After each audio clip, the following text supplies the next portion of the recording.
Okay, so we started talking about vortex induced instability as computed, and this was a kind of a typical set of results shown for a computation done in a domain like this. So, what you have basically is a sharp leading edge flat plate.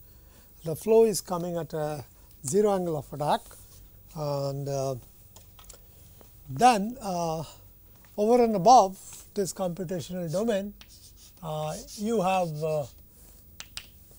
a discrete vortex that could be viscous or inviscid, does not matter, that is convecting very far up. The instantaneous location of this vortex is indicated by an arrow like this. As you can notice, there is an arrow here, here, here, and so on and so forth. This top 3 frames shows you the streamline contours for a flow field, for which the calculation is started when this is far upstream of the computational domain. And then as we go along, for example, this result is shown as t equal to 62. The vortex is now in our field of view inside the range of the computational domain given by this arrow. So, what you see as the effect of this, there is a kind of a thickening of the shear layer, and this is exactly what we said, that if that vortex is a counterclockwise one, then it will try to scour it out. So, that scouring effect you can basically see leads to thickening of the shear layer. If you look at it a little later time, so this was t equal to 62, this is t equal to 82. Now, you can see actually what has happened. This scouring leads to a bubble formation, and this, since the cause is moving, the resultant bubble also moves, and that unsteady separation bubble, as it moves, what it does? It creates a altered pressure gradient around itself, isn't it? So, think of the following, that if you are having a flow like this, quiescent flow, well, the streamlines are somewhat like this. It just simply diverges because of the thickening of the boundary layer.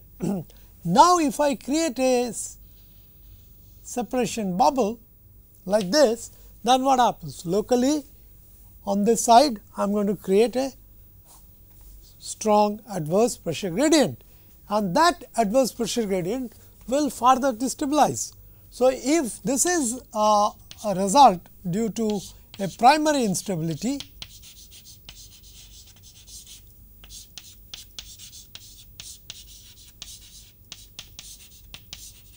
then the primary instability itself will cause adverse pressure gradient ahead of it, that would lead to the secondary and tertiary and so on and so forth. And you can see what really has happened.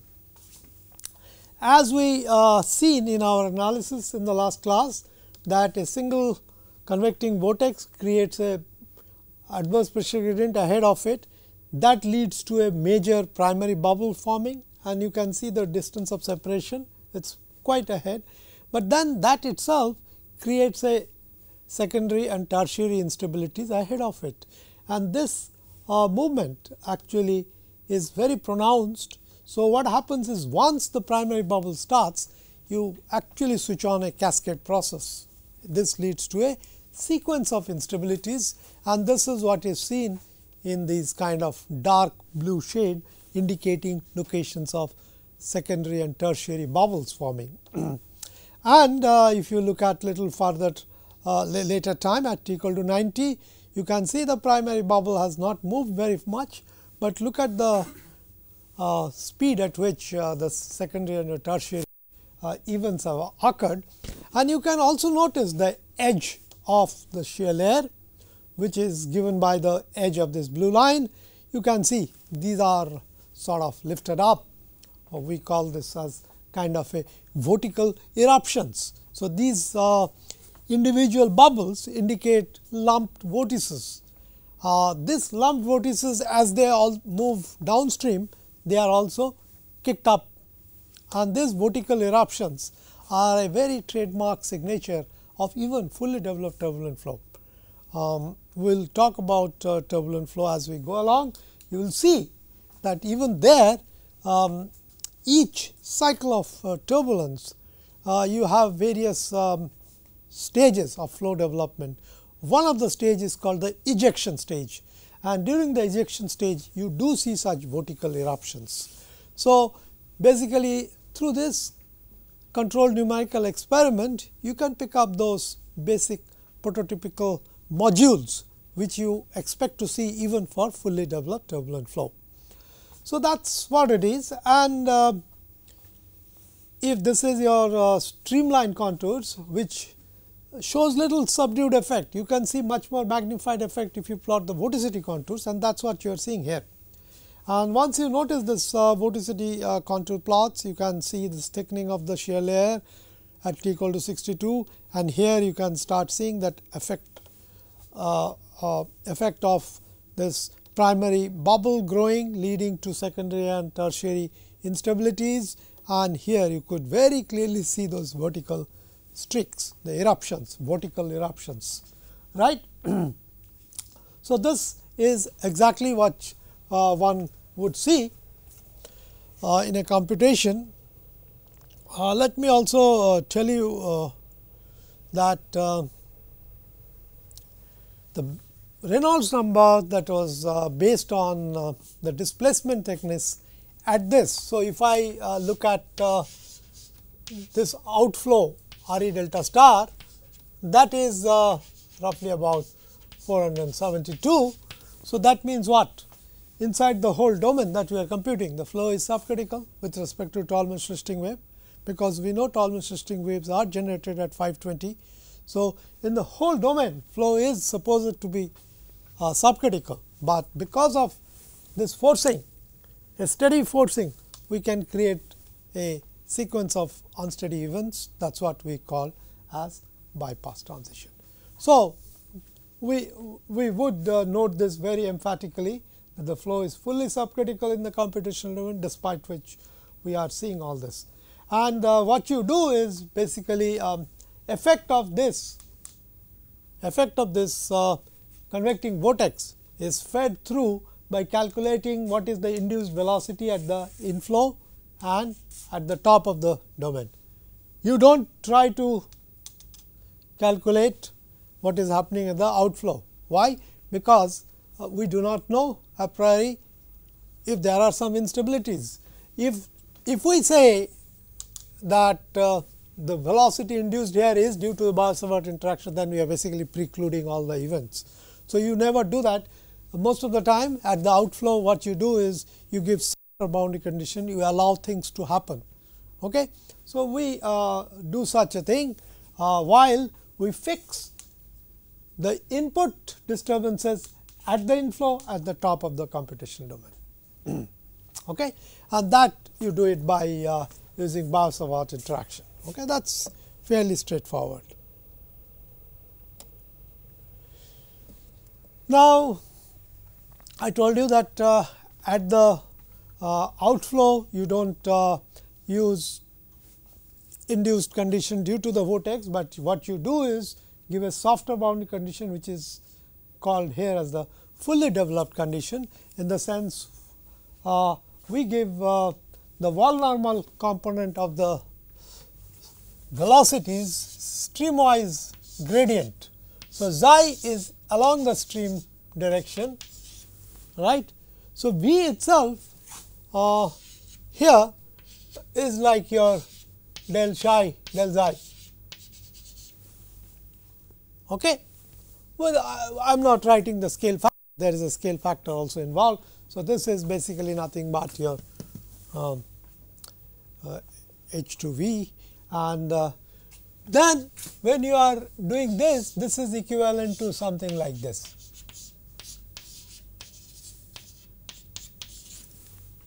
The second derivative of psi with respect to xi equal to 0, that is what we are applying there. And we can also use the same thing in our stream function equation. What is the stream function equation? If we recall, we have this del del xi of H2 by H1 del psi del xi plus del del eta H1 by H2 del psi del eta. That is your definition of the vorticity times H1 H2. So, in this equation also you substitute this condition at the outflow, that gives you a condition on psi derivatives with respect to eta.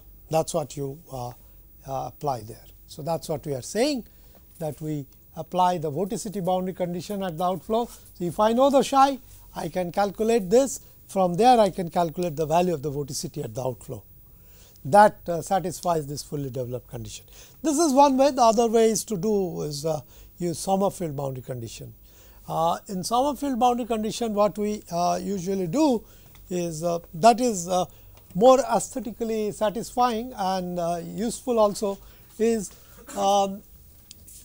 any condition given like this, well, any variable equal to 0, this is what we call as a fully developed boundary condition, right.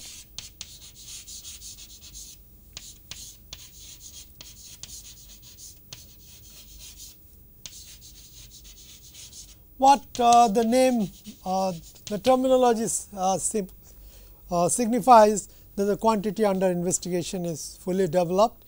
If you move any further, it does not change anymore. That is what fully developed condition means. Whereas, there is an alternative way of looking at it, that if, as we saw, the vertical structure were moving out of the computational domain. So, it is not like as if it is fully developed there, it is a sort of a propagation phenomena.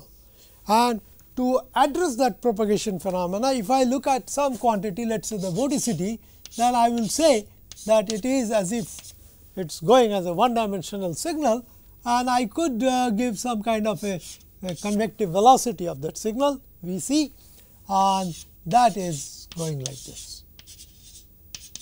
This is what is called as a Summerfield boundary condition. Once again, Summerfield proposed this, and it is used quite extensively in computation. This is called the Summerfield boundary condition, or some people also call it as radiative boundary condition, as if something is radiated outside. Okay. This is what you would find in many commercial software also, they basically do this. What is the problem with this case? The problem is knowing what this V c is going to be. It's not like 1D convection equation that it's a scalar quantity that you can prescribe it up front. This is going to be something that is a part of the unknown itself, because as we saw in the probably you can see the results. Yeah, if we look at it, the last frame, if I look at it here, the vertical structure is going out. If it is going out, then what is going to happen? What you find that at different height you have different values of vorticity, and it is not necessary that it is going out like a scalar. Vorticity is a vector, it can have different orientation at each and every point, and it can go at different speed. So, this itself is going to be a function of eta, which we do not know a priori.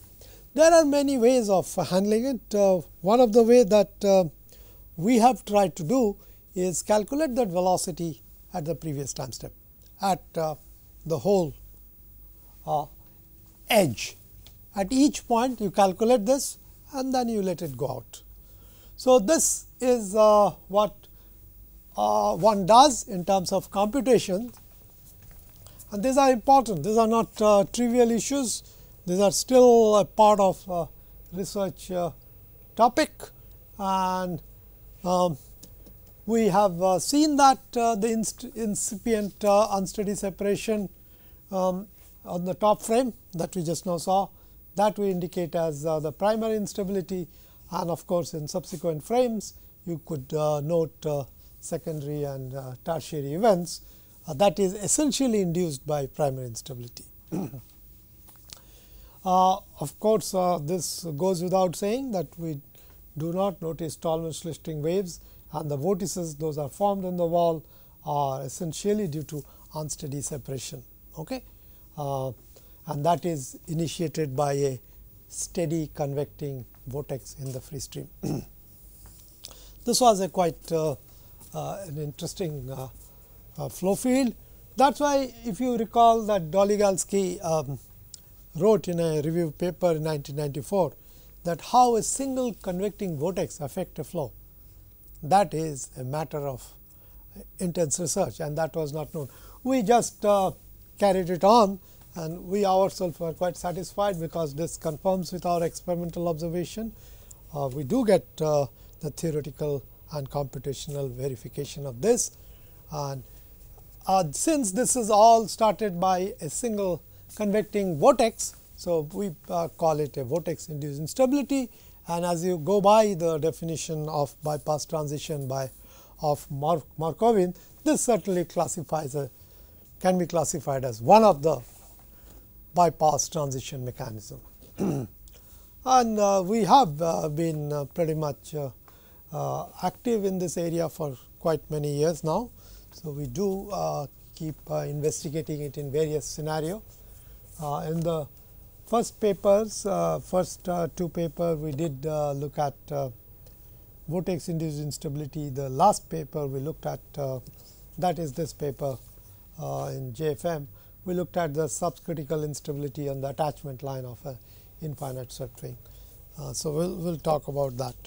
But before we do that, we need to talk about a little more about the instability mechanism. See, all the time I have explained to you the creation of adverse pressure gradient and this scouring mechanism. That is all very good qualitative description. Can we formalize it? Can we formalize it? This actually we did, and we will carry on in this discussion and we will see what happens. The experimental and the computational result clearly reveals the existence of the receptivity mechanism, right. We see the flow is receptive. That actually induces a primary and the subsequent instabilities caused by a vortex migrating in the free stream at a uniform speed. So, to understand the instability of the flow, we must understand how does the disturbance grow. And when we talk about disturbance, this is where something important happens. How do you define disturbance? Those of you who may have used some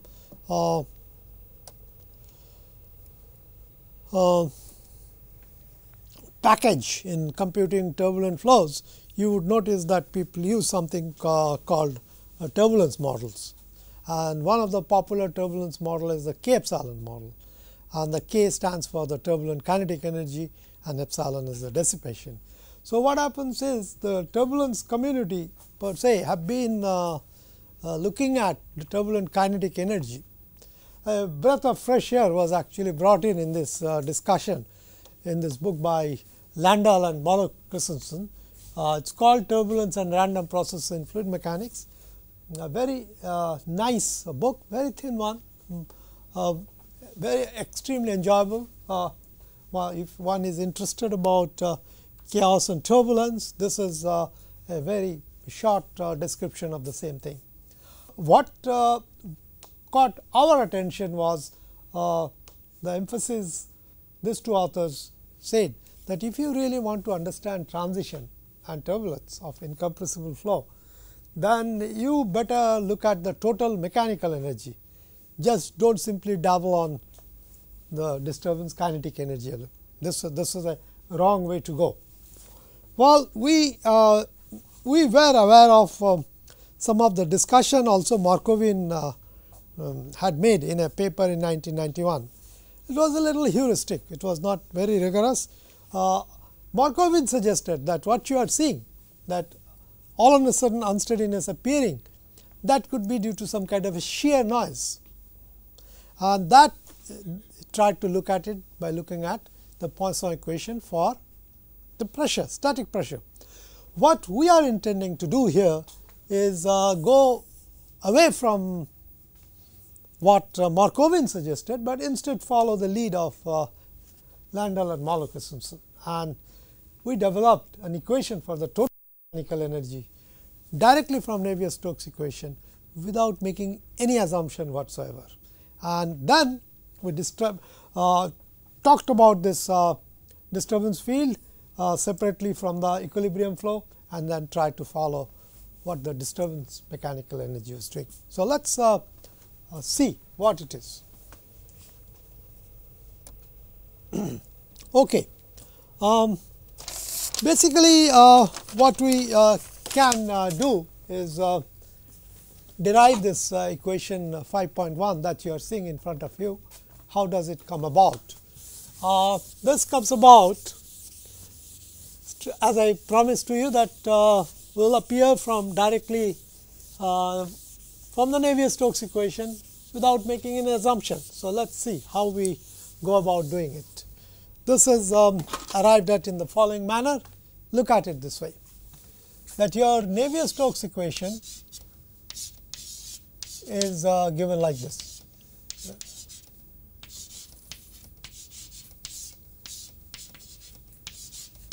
There is the local acceleration, convective acceleration that is balanced by the pressure gradient term, and then we have the viscous diffusion. Right. Now, let us write down an alternative form of this Navier-Stokes equation. Right. So, this is your Navier-Stokes equation, what we call as in the primitive variable formulation. Right. Let us write out the rotational form of Navier-Stokes equation.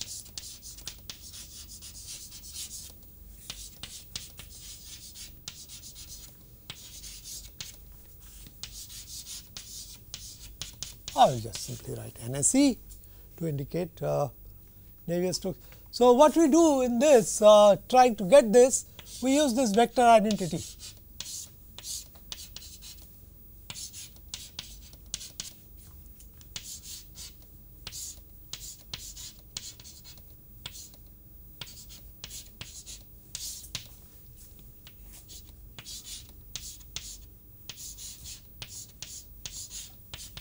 This is a vector identity, right.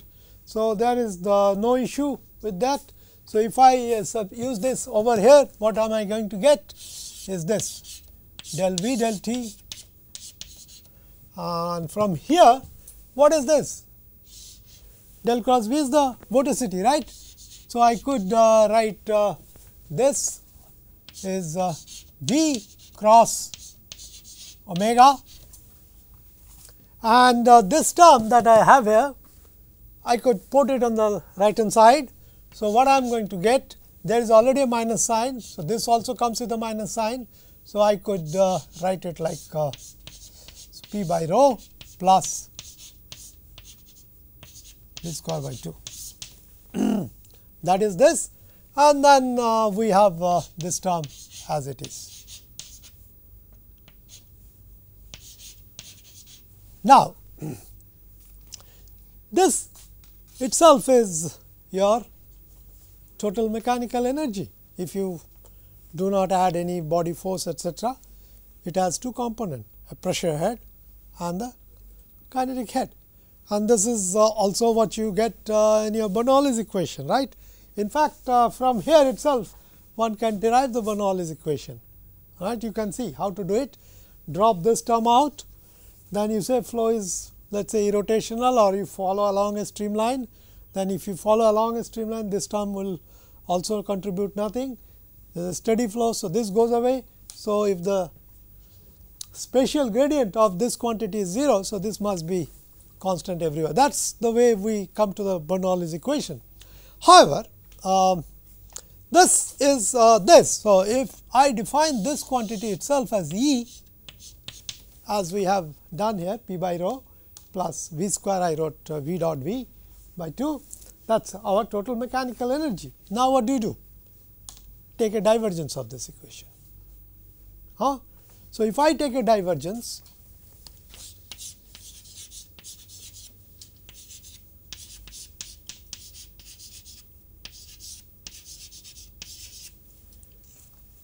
what will happen? Del T of del dot V, it is an incompressible flow. So, that goes away. So, there is nothing that I am going to get there. On this side, then I am going to get simply del dot V cross omega, and on this side, on the right hand side, I have minus del dot del, that will be the Laplacian, right. And what about this? I am taking again a divergence. So, that could simply just go away. So, we will not get this. So, what we have is essentially this. So, del square E is equal to del dot V cross omega. Just simply use again some vector identity, del dot A cross B, and you can write it down, you get this equation. So, you can see what is going to happen now is, so this is a very straightforward equation that we have is del square E is nothing but del dot V cross omega, and that we can simplify again using the incompressible flow assumption. There will be many terms, 4 terms, 2 terms will drop out, and we will have only 2 terms left behind. That will find del cross V dot omega and minus V dot del cross omega. So, this itself is again omega dot omega minus V dot del cross omega. So, that is your equation 3.51. Okay? That is how we can derive it. Now, this is your for the total field. What we could do is, of course, we could simplify it a little further. What you are noticing is this path. What is E? E is something like your irrotational part. You know, it is the energy. It's got nothing to do with like a rotational aspect of it. Whereas, on the right hand side, it is driven by the rotationality of the flow. This is how the vorticity field interacts with itself, and of course, how the velocity and the vorticity field interacts. Right? That is what we are looking at. That the instability is related to the rotationality of the flow, and the instability is driven by the right hand side. How the energy is going to, whether it is going to grow or decay, depends on what this right hand side is doing. Now, what you could do is you could again appeal to the giants. Summerfield, in writing a book on partial differential equation in 1949, he talked about the properties of Poisson equation in the context of heat transfer. He said that if I write the Poisson equation for the temperature field, then in the right hand side, if the right hand side quantity is positive, it is going to be a sink of heat, and if the right hand side is negative, then it is a source of heat. So, we are anyway talking about energy. So, we can draw the analogy and look at the right hand side, what the right hand side is doing, because that is what is driving, that is what we made the comment, that what you are looking at is del square E, the distribution of E, the boundary value problem is determined by the forcing on the right hand side. So, basically then we can follow the evolution of E by just simply looking at what this right hand side is doing with time. However, we are interested not only on the total mechanical energy, but we want to find out how the disturbance energy is growing. So, what I could do is I could split the total energy in terms of a mean path plus a disturbance. I could do that, isn't it? And once I do that and I substitute it here, then on the left hand side, of course, I am going to get del square E m plus epsilon E d. That is that. And on this side, what am I going to get? This is going to be omega m, write it lowercase, epsilon omega d dot, the same thing.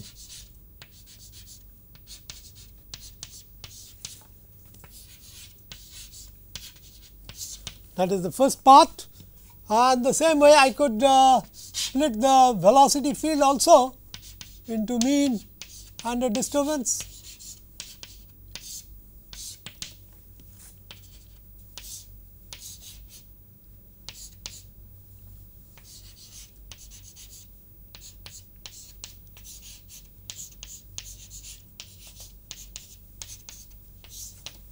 Right. So, this is the equation. Now, of course, order 1 quantity should balance with order 1 quantity. So, if I remove all the order 1 quantity, what am I going to get on the left hand side? Well, I have this, the order epsilon quantity on the left hand side. What about here? Omega m dot omega m, that was the mean part, that is gone. So, we do not worry. Omega m will interact with this, that will be one set of term. So, that I will get omega m dot omega d, right. What about this? This into this also will give me the same thing. So, I get twice of that. In addition, I am just simply for the sake of writing, not leaving out anything,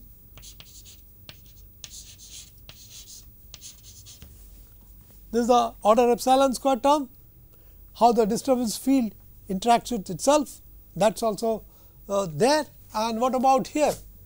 The mean part will go away with the V m dot del cross omega m. So, that we do not worry about. We look at this part, that will give us epsilon V m dot del cross omega d. This is this into this. Now, this into this also I will get epsilon V d dot del cross omega m. That is this part, and then of course, we will also have the quadratic nonlinearity, that will be this.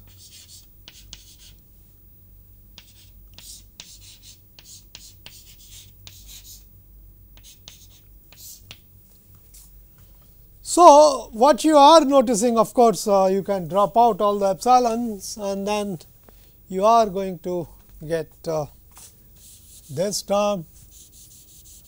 So, we will write here 2 omega m omega d,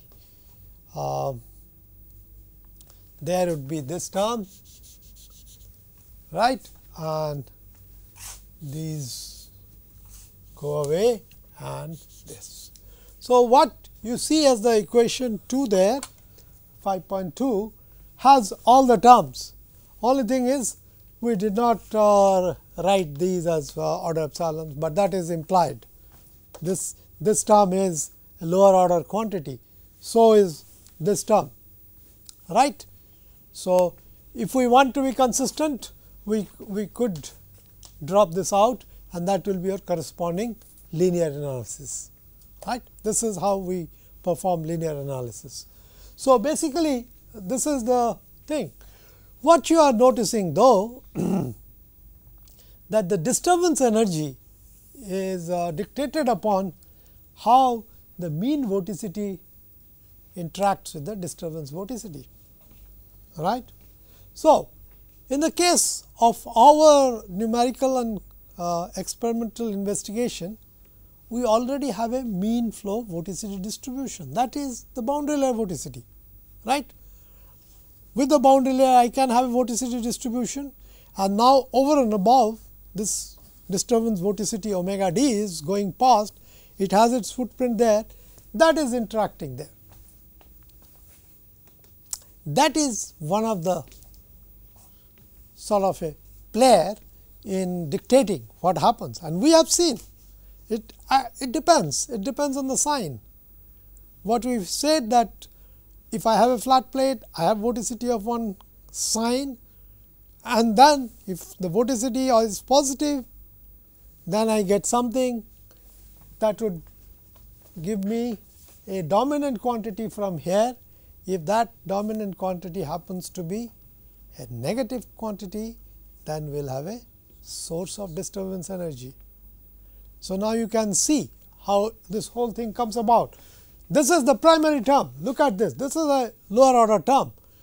To begin with, in the primary stage, this could be suppressed, not thought about important. It would come into play once you are looking at secondary and tertiary instabilities. Okay. Okay. So, this equation, as you are noticing here, brings out certain features that we said that how the mean and the disturbance vorticity field interacts with each other, that would probably determine your the onset itself, the primary instability that we talk about. So, to really make use of this equation, what we need to know is what is our equilibrium flow or the mean flow. Mean does not necessarily mean that we are looking at only a steady flow. It could be an unsteady flow. That is what we are saying, that once you have the wherewithal of describing what your equilibrium flow is, whether it is steady or unsteady, you can use this equation to study its stability or instability. Do you see the quantum leap from what we have done with our Summerfield equation? We needed a steady flow, we needed to make it parallel, and all kinds of assumptions limited our visibility. Here we are not saying that. We are ready now even to study the instability of an unsteady flow, mean flow. That is what is pointed out here. We can study both steady and unsteady flows, does not restrict us. And this equation is very, very generic, because we started off from Navier-Stokes equation. We did not make boundary layer assumption, we did not make parallel flow assumption, we did not talk about linearity. None of this thing have come about. So, this is the most generic thing that could have happened, and if it is indeed so, then I should be able to get what others have gotten with those limited approximations, right. How you get Tollmann's listing, that should be also buried in this information, and indeed we did show it in a paper in physics of fluid and a paper in physical review letters, that you could actually make use of this equation and explain the occurrence of Tollmann's listing waves too, and that has been done, thankfully. So, now we have really scanned the whole horizon, and then we can show that our Summerfield equation information is also embedded in this equation set. Now, if we look at the computational data, we know the flow was evolving with time, but in the initial stage, when the vorticity was very much upstream ahead of the flat plate, then the flow was not changing with time. So, if we take one such snapshot as our representative mean flow, undisturbed flow, that is subsequently perturbed by the convecting vortex, then we can make use of this. What we can do is we can calculate the disturbance quantity, because when we are solving the Navier-Stokes equation, we are solving for the whole quantity. We are not solving for mean separately or disturbance quantity. So, what we have is the total field. Now, if I now identify a so called equilibrium flow, which is let us say the solution at t equal to 0, then from the instantaneous solution I can subtract that, that will be my imposed disturbance, right. So, that is this. the disturbance quantities at any time would be obtained by subtracting the mean flow from the instantaneous solution of the Navier-Stokes equation. It is as simple as that. Now, with the help of the mean and disturbance quantity, I could really compute the right hand side of that disturbance energy equation that we have written here. What we did, what we continue to do is not worry about solving this Poisson equation, which you can always do. But what we would rather like to do is get a qualitative understanding of the ensuing instability by working out the right hand side. So, if I am solving the stream function vorticity field equation, I have omega m plus omega d. From there I can split them out. I have the velocity field from the stream function equation, that also I can split it into V m and V, and then I can work out the right hand side. Once I have the right hand side, I know, using that Summerfield's idea, looking at the sign of the right hand side, I could say where the disturbance energy sources are or where it is working as a sink. That is interesting. Now, this is what we have plotted here. We calculate the right hand side and we do a contour plot. What is the legend about this plot? The blue, darker blue shade imply the sources of energy. So, those are the streaks along which you get negative values. And what you notice that this is the leading edge of the plate. Okay. So, leading edge of the plate is one location where you see disturbance sources getting created. However, you also notice that what is being created at the leading edge does not come inside, they kind of stay outside the shear layer. This is more or less the edge of the shear layer.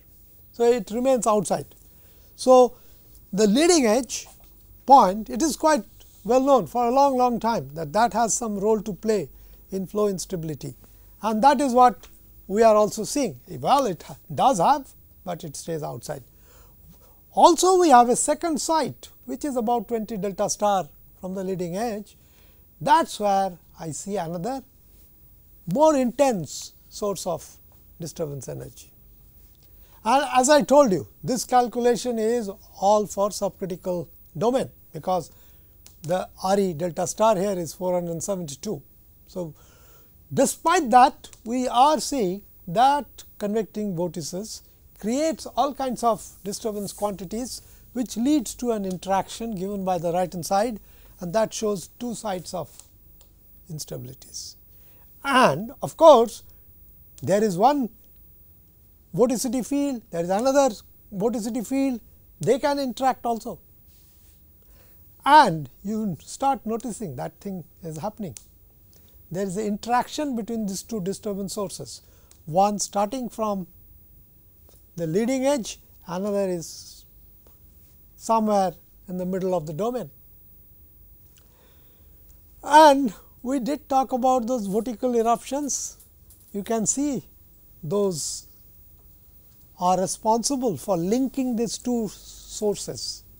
Those vertical eruptions actually build a bridge, and you notice what it does. This is a discrete event, but once this discrete event is created, it creates a link, and then the one here actually lifts off,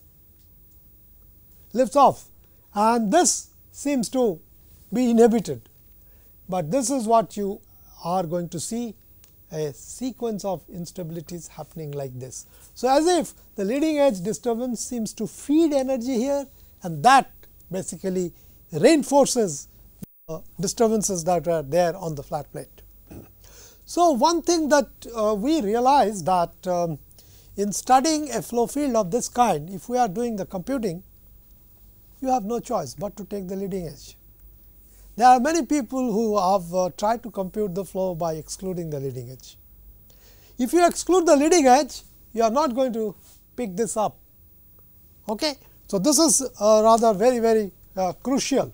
That was the reason that we computed the flow field including the leading edge. So, we can make the following observations, that at early times we know two sites from where instability originates. They are at the leading edge of the plate and a location more than 20 delta star from the leading edge of the plate. This we have noticed. We also noticed that the leading edge instability is weaker and the disturbance energy sources are active only outside due to this weak instability. And what happens is the other site that grows in the interior of the shear layer is stronger, and that gets stronger with time. A little before this time, we saw those snapshots at 62, 82 and so on and so forth. So, a little before 80, we start seeing an eruption coming out from the wall and hits those upper deck of the disturbance. That is what we have called as the vertical eruptions. Once that does, that creates a kind of a bridge between these two disturbance sources. This is exactly what people have talked about in fully developed turbulent flow also.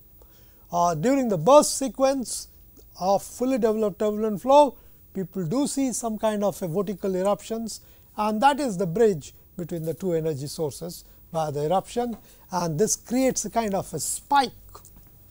Remember, we talked about Brinkman-Walker's investigation in the cross flow plane of a fully developed turbulent flow. So, what we are seeing here in the streamwise direction, we can do a sort of a isolated analysis on the cross flow plane, and there also we will see some spikes forming. So, you do see this kind of things in fully developed turbulent flow. I just would like to emphasize upon all of you that why we did not study the turbulence the way people study turbulence, because what you see in fully developed turbulent flow, it is in the genesis, how it all originated. So, that is why it is much more productive that you try to take a composite picture of the whole thing by starting off from the primary instability all the way down, and that is what we are also talking here, that even while we are studying instabilities, we can see some of those elements which people have found out by simply focusing upon turbulent flow itself. But this kind of a controlled experiment, the controlled numerical simulations does yield a tremendous dividend, and we should be keeping this thing in mind. And you have already seen in those stream function and the vorticity contour plots, the spikes were noted, and we did note those spikes were nothing but your secondary and tertiary instabilities. Okay. And we also noticed that the visualized instability shows the disturbance energy sources interact with each other downstream, which actually determines the asymptotic state. So, what we are going to see far downstream, that information is built in this initial interaction itself.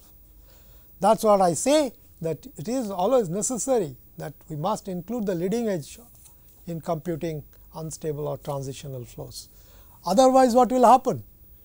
See, the top disturbance source was kind of creating a shield. It was trying to shield the inviscid flow outside with this viscous flow inside. So, if I do not take that leading edge, then I will just simply get those unimpeded spike stage. This has been done by those couple of papers that we talked about in the last class also, Perridier, Smith and Walker. They did write couple of papers in JFM, and they did see that this spike goes heavenwards, and their actually computations broke down. So, they concluded from that if the there are elements of vertical eruptions, those eventually leads to turbulence. But they are on the conservative side, because they do not see the moderation due to the presence of the leading edge, and their breakdown is rather spectacular. There was also a computation done by Obopko and Castle later, had the same issue of not including the leading edge. We must also point out another aspect of the present energy based instability theory, that if I look at this equation, this is like a forced vibration problem, right. What is the quantity of interest? Is E d, that is forced by the right hand side. Okay. So, if I am trying to look at the transfer function, what should I look at? I should look at it without the excitation. That means, I should look at it without the right hand side. So, basically I will be looking at a Laplacian of E d as the transfer function of this disturbance energy. And what you notice that nobody has really reported from a Laplacian operator that it can lead to some kind of a seed for instability. So, by itself intrinsically this is not unstable. Until unless you have the forcing on the right hand side, nothing would happen, because the governing equation for E d is del square E d equal to 0. That is the point we are making here. The vortex induced instability is completely driven by interaction of velocity and vorticity field. So, basically what we are noticing is the rotationality forcing the issue through the right hand side to determine what happens to a scalar quantity like an energy. See, this is different from what Markovin conjectured. Markovin did not talk about this kind of equation. He was talking about a Poisson equation for the static pressure, and he had lots of term on the right hand side, and he called those as a shear noise term. But this is a complete consistent picture. Okay. So, this is something.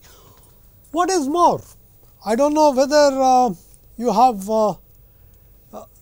noted the issue or not, that the main issue is really how energy is exchanged initially between the mean and the disturbance field.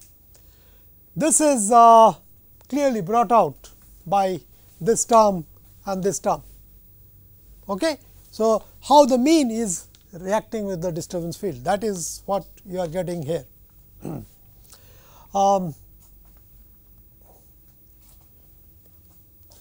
It is also noted that during the later stages of bypass transition, large coherent vortices are formed inside the shear layer. We saw those, what we call as unsteady separation or the vertical eruptions. They are coherent vortices, right. They are the coherent vortices. People have been looking at it for a long time in turbulent flows. Okay. So, we basically would look at those coherent structure using proper orthogonal decomposition later in this course. We will talk about it in the next class. Okay. We will begin from here.